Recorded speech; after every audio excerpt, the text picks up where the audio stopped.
जुगाड़ू बहुओं की दिवाली तैयारी। मीनाक्षी सुबह सुबह अपने घर में फूलों की लड़ियां लगा रही थी और गाना भी गा रही थी। तभी वहां पर उसकी जेठानी सेजल आ जाती है और कहती है, क्या बात है मीनाक्षी, तुम बहुत ज्यादा खुश नजर आ रही हो, कोई बात है क्या? खुश तो होंगी ना दीदी, आज हमारे पतियों की तनख्वाह मिलने वाली है और ठीक 1 हफ्ते बाद दिवाली है। कम से कम इस बार हमारे पास पैसा होगा तो हम दिवाली अच्छे से मना पाएंगे। इस बार दिवाली बहुत अच्छे समय पर आई है। हाँ, ये बात तो है, हम इस बार की दिवाली धूमधाम से मनाएंगे। अपनी पसंद की साड़ियाँ खरीदेंगे, अच्छे अच्छे पकवान बनाएंगे और बच्चों को भी नए कपड़े दिलवा देंगे। मीनाक्षी और सेजल आपस में बातें कर रही थी कि तभी वहाँ पर उनकी सास कमला आई और कहने लगी, हाँ बाबा, और इस बार तो मैं भी दिवाली पर लक्ष्मी गणेश की बड़ी वाली प्रतिमा लाऊंगी और उसे पूरे साल भर हम अपने घर में सजा कर रखेंगे, जिससे घर की शोभा भी बढ़ेगी और सुख समृद्धि भी आएगी। ऐसे ही कमला अपनी दोनों बहू मीनाक्षी और सेजल के साथ खुशी खुशी रहा करती थी। सब कुछ अच्छे से चल रहा था। तभी रात के समय पीयूष और पवन काम से आते हैं। उनका चेहरा उतरा हुआ था और उनका यूं उदास चेहरा देख कमला ने उनसे पूछा, क्या बात है, तुम दोनों इतने उदास क्यों हो? सब कुछ ठीक तो है ना?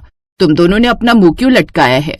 माँ, दरअसल हमारे बॉस दिवाली पर विदेश छुट्टियों पर चले गए और वो हमारी सैलरी चेक पर साइन भी नहीं करके गए। अब मुझे समझ में नहीं आ रहा है कि हम दिवाली की तैयारी के लिए आपको पैसे कैसे दें।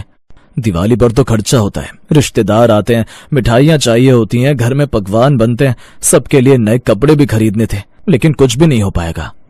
जब सेजल और मीनाक्षी ये बात सुनती हैं तो वो भी बहुत ज्यादा परेशान हो जाती हैं और कहती है, इस बार दिवाली पर तो ननद जी भी जमाई जी के साथ आ रही थी, अब हम सब कुछ कैसे कर पाएंगे? हे भगवान, सोचा था कि इस बार की दिवाली सबसे ज्यादा अच्छी होगी, लेकिन हमें नहीं पता था कि इस तरह की परेशानी सामने आ जाएगी। अब ये नई आफत आकर गले पड़ जाएगी, क्या करें? सब लोगों को इतना उदास देखकर मीनाक्षी ने कहा, आप लोगों को इतना उदास होने की जरूरत नहीं है, मैं कोई ना कोई रास्ता निकाल लूंगी। माँ जी, आप परेशान मत होइए, आपकी हम दोनों जुगाड़ू बहुएं हैं ना, हम सब कुछ संभाल लेंगे। हाँ माँ जी, जब तक हम हैं तब तक आपको किसी भी बात से परेशान होने की जरूरत नहीं है। अब दिवाली को 2 दिन रह गए थे। सेजल और मीनाक्षी को भी समझ नहीं आ रहा था कि वो क्या करे। तभी मीनाक्षी ने कहा, दीदी, आपको तो पता है कि मुझे फूल पौधों का कितना ज्यादा शौक है और मैं रोज हमारे घर की चौखट पर फूल लगाती हूँ। बाहर आंगन में भी बहुत सारे फूल हैं। हम फूलों की रंगोली बना लेंगे और फूलों की माला बनाकर पूरे घर में सजा देंगे। इससे लड़ियों के पैसे भी बच जाएंगे। और मैंने आटे के ड्रम में कुछ पैसे संभाल कर रखे हुए थे, चल देखते वो कितने हैं। क्या उससे हम दिवाली के लिए कुछ इंतजाम कर पाएंगे? अब मीनाक्षी और सेजल रसोई में जाते हैं और आटे के ड्रम से पैसे का डब्बा निकालते हैं तो उसके अंदर पूरे 2000 रुपए थे। ये देखकर सेजल ने कहा, दिवाली के लिए पकवान बनाने हैं, पूजा का सामान लाना है, मिठाइयाँ चाहिए, इन सब में थोड़ा ज्यादा पैसा लगेगा, लेकिन हम कोशिश करेंगे तो शायद इस समस्या का हल निकाल पाए। अब सेजल और मीनाक्षी तैयार होकर दिवाली की शॉपिंग के लिए बाजार जाते हैं और सस्ते में मोमबत्ती और दिए ले आते हैं। दोनों थक कर घर आई तो कमला को दोनों ने देखकर कहा, क्या बात है माँ जी, आप बहुत ज्यादा परेशान नजर आ रही हैं, सब ठीक तो है ना? मेरी बेटी शादी के बाद पहली बार दिवाली पर अपने पति के साथ आ रही है, पर मुझे समझ नहीं आ रहा कि हम क्या करेंगे। मेरे दोनों ही बेटों की तनख्वाह नहीं आई है और अब तो मेरी पेंशन का टाइम भी नहीं है। माँ जी, आप बिल्कुल भी फिक्र मत करिए, हम कोई ना कोई रास्ता निकाल ही लेंगे। देखिए, हमने सोचा है कि फूलों से घर को सजा देंगे और रंगोलियां बना लेंगे और बाकी का इंतजाम भी हम कर ही रहे हैं। जिसके बाद अब सेजल और मीनाक्षी रसोई में जाते हैं, जहाँ वो देखते हैं कि किचन में राशन का थोड़ा बहुत सामान रखा हुआ था और उसे देख मीनाक्षी सेजल से कहती है, अगर हम आटे के गुलगुले बना दे तो मीठे में ये पकवान हो जाएगा और ये सबको पसंद भी आएगा, और हम पुलाव बना लेंगे, वो हल्का भी रहता है, और अगर हमारे पास दिए कम पड़ गए तो हम आटे के दिए भी तो जला सकते हैं। वैसे भी माँ जी जो राशन की दुकान से राशन लेकर आती है वो बहुत पड़ा हुआ है। दोनों ही अब ये बात सुनकर बहुत खुश हो जाते हैं, क्योंकि उन दोनों जुगाड़ू बहुओं ने दिवाली के लिए बहुत सारे जुगाड़ जो सोच लिए थे। अब दिक्कत ये थी कि सब लोग क्या पहने। सेजल और मीनाक्षी बैठकर टीवी देख रहे थे, तभी टीवी पर नील का एक ऐड आता है, जिसे देख सेजल ने कहा, मीनाक्षी, अगर हम सबको नए कपड़े पहनने हैं तो हम पुराने कपड़ों पर रंग भी तो कर सकते हैं, उससे भी तो वो अलग रंग के दिखेंगे। सेजल का ये आइडिया मीनाक्षी को बहुत पसंद आता है और वो दोनों इस आइडिया से काफी खुश होते हैं। जिसके बाद वो अपने बच्चों को भेजकर तरह तरह के रंग मंगवा लेते हैं और जो कपड़े उन्होंने शादी ब्याह में कभी पहने थे वो उन कपड़ों को अच्छे से गर्म पानी करके अलग रंग में रंग देते हैं। सेजल ने अपनी गुलाबी रंग की साड़ी को गाढ़ा लाल रंग का कर दिया और बोली, ये साड़ी लाल रंग में कितनी सुंदर लग रही है। अगर मुझे पहले पता होता तो मैं गुलाबी रंग की साड़ी की जगह लाल रंग की साड़ी खरीद लेती। तभी मीनाक्षी ने अपना एक लहंगा निकाला जो कि उसने अपनी ननद की शादी में पहना था। वो लहंगा नीले रंग का था, जिसे देख मीनाक्षी ने कहा, मुझे शुरू से ही संतरी रंग का लहंगा चाहिए था और अब मैंने सोचा है कि मैं इसे संतरी रंग में रंगूंगी। मीनाक्षी ने नीले रंग के लहंगे को संतरी रंग का बना दिया और वो भी बहुत सुंदर लग रहा था। दोनों बहनों ने सारे कपड़े रंग कर छत पर सुखा दिए और उसे अच्छे से प्रेस करके तैयार कर दिया। जैसे उसकी सास ने ये सब देखा तो वो बहुत खुश हो गई और अपनी दोनों बहुओं से कहती है, ये क्या है बहू, ये साड़ी तो देखी देखी सी लग रही है लेकिन याद नहीं आ रहा कहाँ देखी है। माँ जी, ये आप ही की साड़ी है, बस पहले ये हरे रंग की थी और अब हमने इस साड़ी को बैंगनी रंग का बना दिया है, तभी आप इसे पहचान नहीं पा रही हैं। कमला ने अब उस साड़ी को गौर से देखा और कहने लगी, ये साड़ी तो इस रंग में और भी ज्यादा सुंदर लग रही है। सच में बहू, तुम दोनों ने कमाल का काम किया है। अब पूरे गली मोहल्ले, यहाँ तक कि मेरी खुद की बेटी भी नहीं पहचान पाएगी कि मैंने नई साड़ी पहनी है या पुरानी, क्योंकि ये पुरानी साड़ी बिल्कुल नई जैसी दिख रही है। सच में तुम दोनों जुगाड़ू बहू की जोड़ी कमाल की है। अब जुगाड़ू बहू का जादू ऐसे ही चल रहा था। उन्होंने दिवाली की सुबह सबसे पहले घर में पूजा की।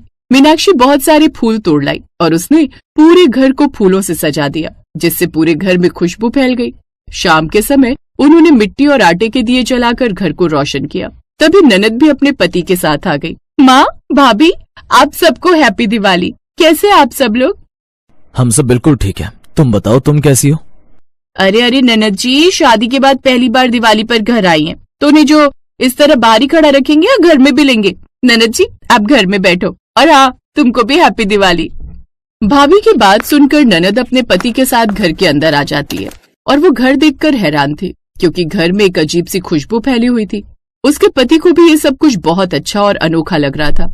जैसे गांव में सीधी और सरल दिवाली मनाई जाती है। उन्हें नहीं पता था कि जुगाड़ू बहू ने कितने अच्छे इंतजाम किए थे। थोड़ी देर में खाने का समय होता है।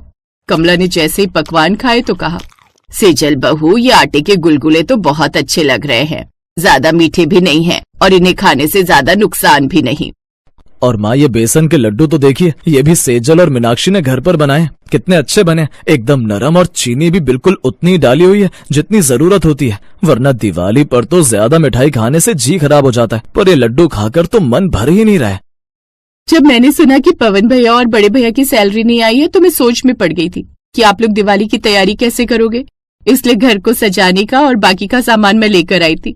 लेकिन यहाँ तो आने के बाद मुझे कुछ और ही देखने को मिला। मेरी दोनों जुगाड़ू भाभीयों ने दिवाली की बहुत अच्छी तैयारी की थी और मुझे आप लोगों को कुछ देने का मौका ही नहीं मिला। सच में मैं बहुत भाग्यशाली हूँ जो ये दोनों जुगाड़ू बहुएं मेरे घर में आई और इन्होंने मेरी दिवाली को और भी ज्यादा रोशन कर दिया। भगवान ऐसी बहुएं सबको दे। अपने परिवार वालों के मुंह से सेजल और मीनाक्षी अपनी तारीफ सुनकर खुश हो जाती हैं और इस तरह मीनाक्षी और सेजल ने अपने घर वालों को खुशी से दिवाली मनाने का मौका दिया और इस तरह कम ही खर्चे में गरीब परिवार की दिवाली जुगाड़ू बहू के जुगाड़ की वजह से संपन्न हुई।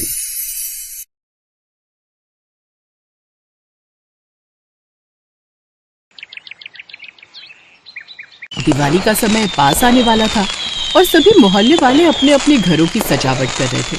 संगीता गली में झाड़ू लगा रही थी, तभी उसकी पड़ोसन अनीता उससे बोलती है, अरे ध्यान से संगीता भाभी, धीरे झाड़ू लगाइए ना, सारी मिट्टी मेरे ही दरवाजे पर आ रही है। अच्छा, मैं तो घर के बाहर झाड़ू लगा रही हूँ और तुझे इतनी दिक्कत है तो खुद ही साफ कर ले।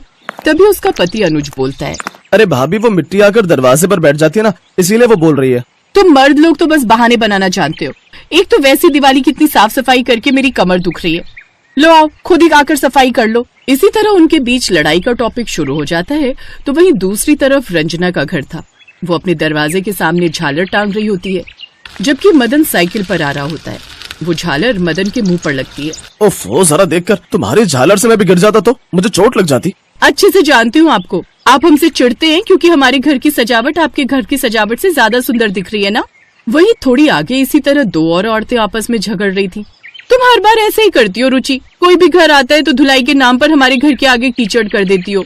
लो भाई, अगर सफाई नहीं करूं तो कहोगी कि गंदगी है और सफाई करूं तो कहती हो कि कीचड़ कर दिया। पता नहीं तुम्हें क्या प्रॉब्लम है मुझसे। इसी तरह पूरे गली मोहल्ले में सब अपने अपने घरों की साफ सफाई और सजावट के चक्कर में एक दूसरे से लड़ रहे थे। तो वहीं गली के बच्चे आपस में एक कोने में पटाखों की चर्चा कर रहे थे। मेरे पापा तो इस बार मेरे लिए रॉकेट लाएंगे। अरे रॉकेट क्या, मेरे पास तो 500 रुपए वाले बम है। इस बार तो हम अच्छे से धमाके करेंगे। मैं तो खूब सारे अनार और बम पटाखे जलाऊंगी। तो वहीं कुछ बच्चों ने तो अभी से ही पटाखे जलाना शुरू कर दिया था, जिससे अड़ोसी पड़ोसी परेशान हो रहे थे। ओफो अनुज भैया, ये बताओ आपको परेशानी क्या है? आप बात बात पर क्यों मुझे ही ताने सुनाते रहते हो? पहले तो मेरे को ही ताने सुनाते हो और अब मेरे बच्चों के भी पीछे पड़ गए। देखो तो क्या किया बच्चों ने, यहाँ पर पटाखे जलाकर गंदगी कर दी है, जिससे हमारे घरों के सामने कितने पटाखों का कूड़ा हो गया और कुछ तो घर के अंदर भी चला गया। उफ, मेरा ही बच्चा कमीना है जो मेरी बिल्कुल नहीं सुनता। चल अब अंदर। इस तरह लड़ते झगड़ते दिवाली का दिन भी आ जाता है और इस दिन मोहल्ले में गुस्से की जगह मिठास की बोली सुनाई देती है। ये लो अनीता भाभी, आपके लिए मैं ये खास रसगुल्ले लेकर आई हूँ, आपको पसंद है ना? अरे संगीता, इतनी सारी मिठाई! मुझे तो लगा था सुबह के झगड़े की वजह से तुम गुस्सा हो, लेकिन तुम्हारे चेहरे से और मुंह से तो इस वक्त मिठास ही निकल रही है। अरे भाभी, आपको तो पता है आस पड़ोस में तो ये सब चलता ही रहता है, लेकिन तीज त्योहार पर तो प्यार और प्रेम से ही रहना चाहिए। उधर रंजना भी मदन के लिए मिठाई लेकर जाती है। लो भाई जी, आप और भाभी मिलकर खाइएगा, आपके लिए आपकी पसंद की बर्फी लाई हूँ। शुक्रिया भाभी। वैसे वो सुबह वाले झगड़े को मन पर मत लेना, वो तो बस ऐसे ही। अरे नहीं नहीं, ये सब तो चलता ही रहता है, लेकिन आप भी तो सबसे पहले मेरे लिए मिठाई लेकर आते हैं, सब लड़ाई झगड़े भूलकर। और वैसे भी आज तो त्योहार का दिन है, इसलिए आज तो मैं बिल्कुल नहीं झगड़ना चाहती हूँ। वैसे भी आप मेरे सबसे फेवरेट पड़ोसी हो। इसी तरह रेनू भी महेश को मिठाई देने जाती है। ऐसे रुचि और सुनीता भी एक दूसरे के घर मिठाई देती हैं। त्योहार से पहले जहाँ सभी लोग आपस में लड़ रहे थे, वो सभी त्योहार पर एक दूसरे के साथ खूब प्यार से पेश आते हैं। फिर त्योहार खत्म होते ही अगले दिन फिर से उनमें सफाई को लेकर लड़ाई झगड़ा खत्म हो जाता है। लो संगीता भाभी, त्योहार खत्म हुआ नहीं कि फिर से तुमने कूड़ा मेरे घर के सामने करना शुरू कर दिया। रोज की तरह तुम्हारे ये ड्रामे फिर से शुरू हो गए। देख, मैं जानबूझकर तेरे उधर नहीं कर रही हूँ, ये तेरे उधर का कूड़ा है, तू खुद साफ कर ले। वैसे भी रात भर तेरे बच्चों ने खूब हुड़दंग मचाए है। हाँ हाँ, जैसे तुम्हारे बच्चे तो घर के अंदर घुसे हुए थे ना, वो भी उनके साथ बाहर ही थे। इसी तरह ये खट्टी मीठी नोकझोंक फिर उस नटखट मोहल्ले में शुरू हो जाती है।